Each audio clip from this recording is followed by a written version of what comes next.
I study in Habib Public School and I am from grade 6N. Today in my enrichment class, we learn about simple circuits, series circuits and parallel circuits. In simple circuit, we only use two wires to connect the positive and negative terminals on a breadboard and use a resistor to make the circuit work.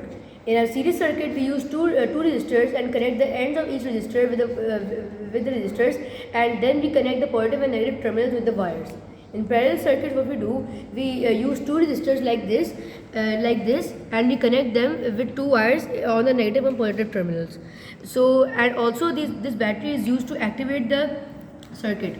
And now, as you can see, this is a series circuit. You can see now how the ends of these resistors are connected together, and these in these two rows, what happens is that these vertical lines are connected, and in these positive and negative terminals, these horizontal lines are connected. So what basically I have done, that I have connected these two resistors with on the same line, and this one below it, and then I have inserted a wire at the same line, but in the negative and the positive terminals. Thank you.